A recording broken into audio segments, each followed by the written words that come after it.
Hello, beautiful soul family. Rebecca here, your vibe mentor. And this continues to be the space for the hidden seeker who is looking to remove the blocks so they can finally step into their purpose.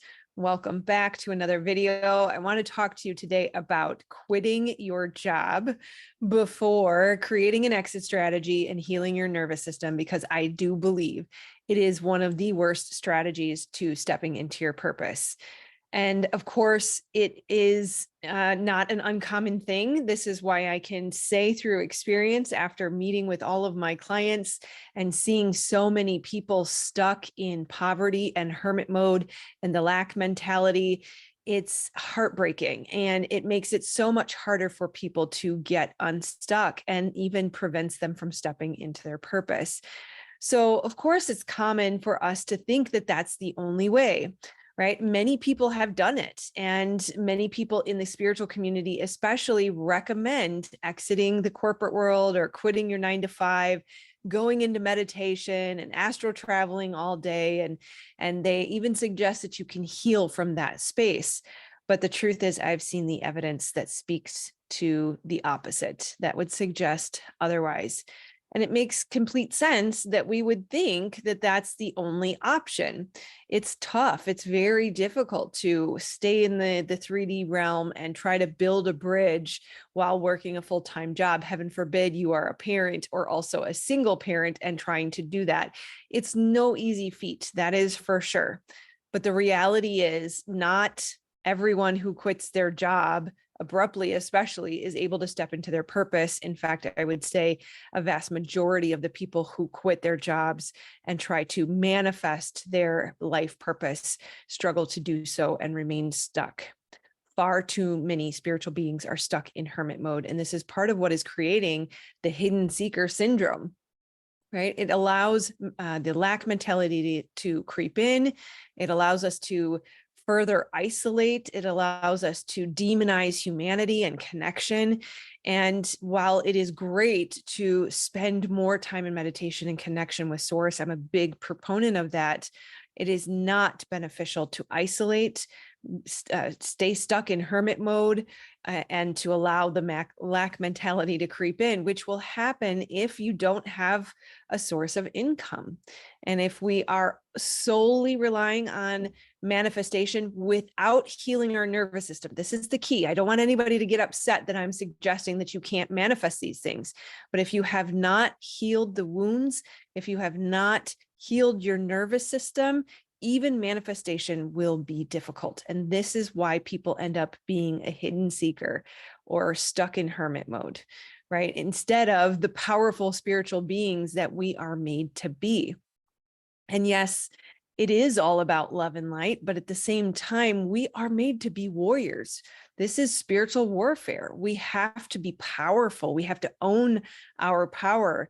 And that requires healing the nervous system, removing the blocks, and being able to powerfully show up so that we can receive and manifest, right?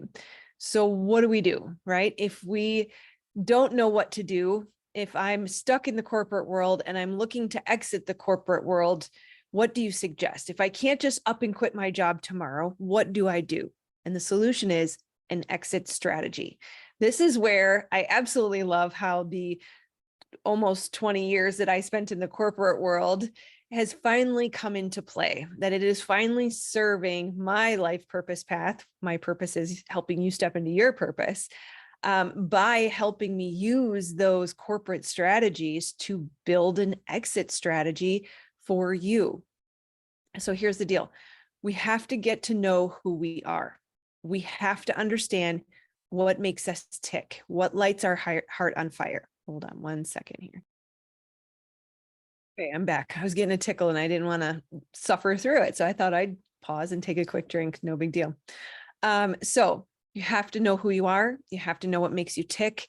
You have to understand what lights your heart on fire. If you have lived a people-pleasing life, if you have been an overgiver, if you have felt that you have to rely on what everyone else thinks for validation to feel okay in your own skin, if you have to look to others for advice on how you should move forward, you are likely missing this piece of who am I and what lights me up.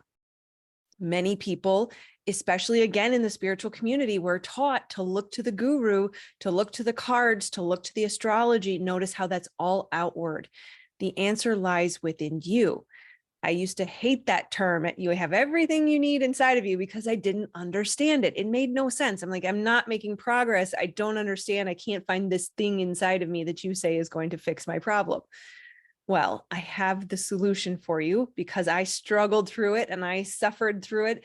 I can collapse time and help you figure this out so much faster than I did. So the first step, like I said, start to study yourself, get to know who you are.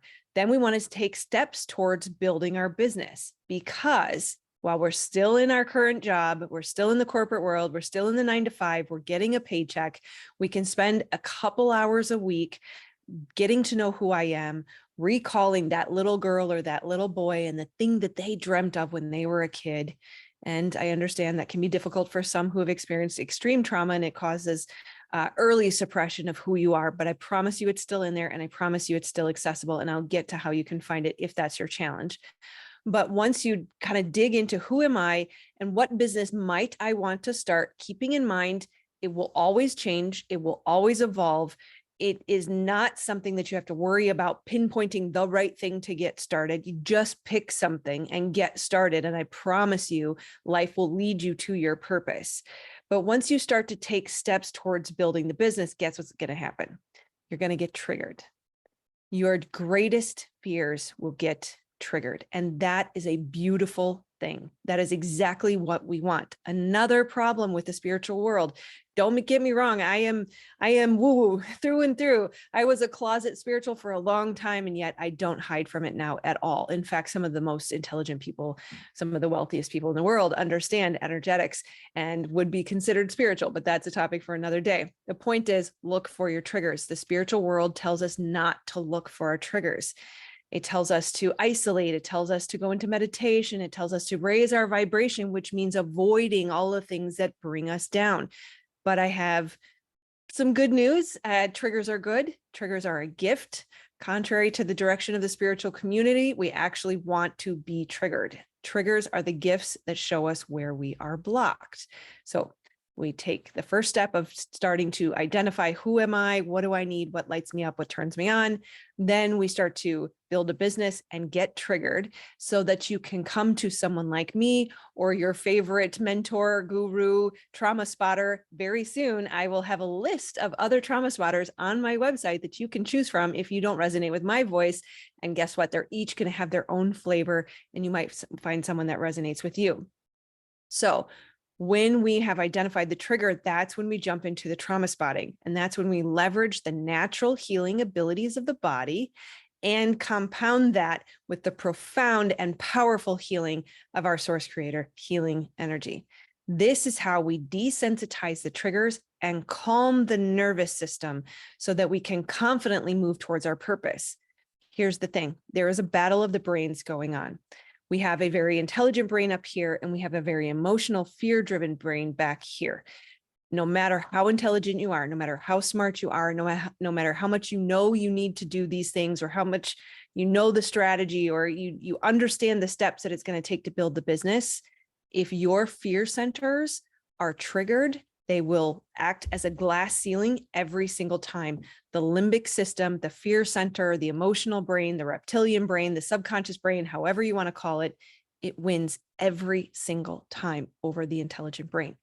So what that means is we have to learn to work with the nervous system, and the limbic system is the technical term, the emotional brain, the fear center, to desensitize our triggers. Anytime you are triggered, if the nervous system and the reptilian brain identify it as a threat, you will never be able to push through that block. No amount of bootstrapping it, no amount of type A personality or perfectionism or any of it will work. And I can speak from experience because I have lived this.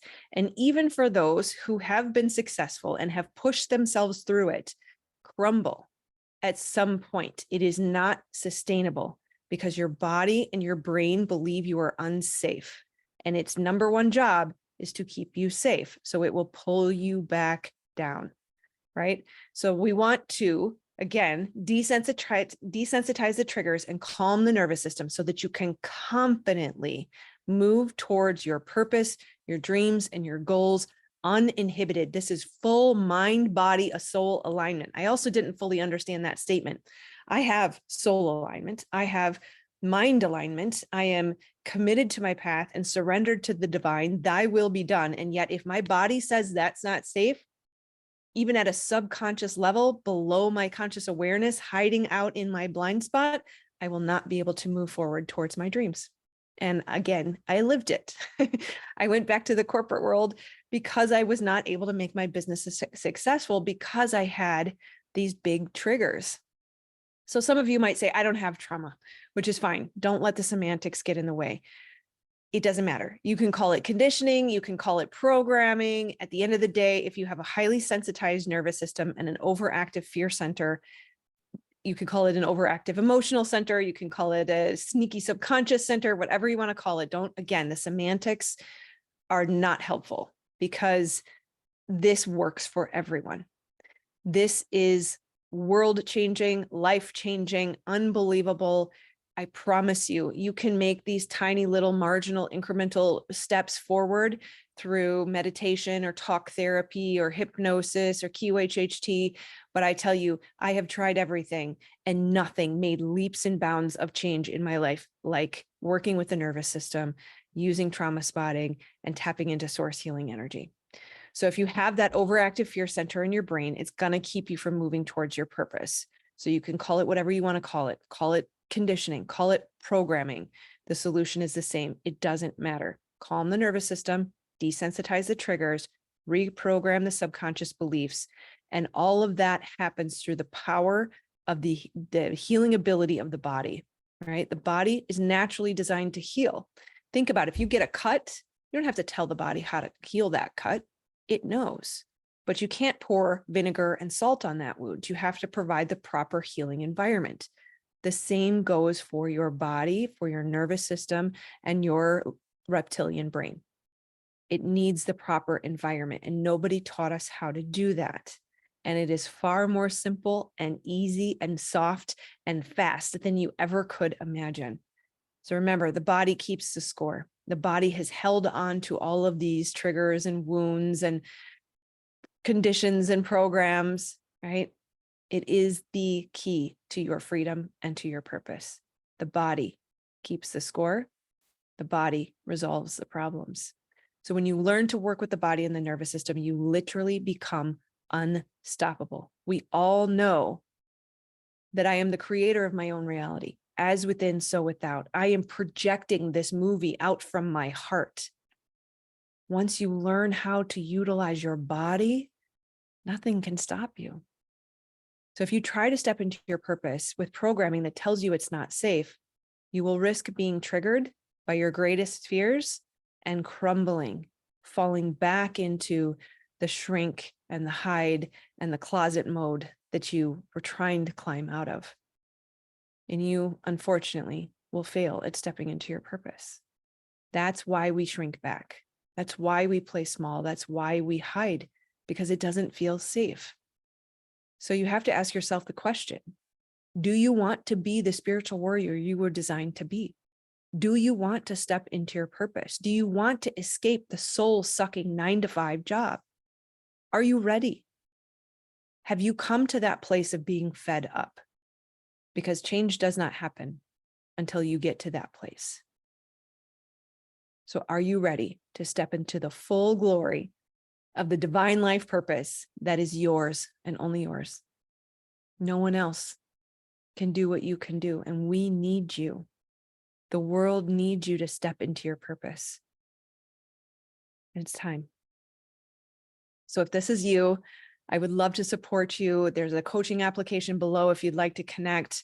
Otherwise, I do have a free upcoming training. If you prefer to go the free route, let me know, comment below, and I will post a link to join. It is on Facebook, so maybe we'll do it again here on YouTube. We'll see, but just let me know. Comment below. And I look forward to supporting you.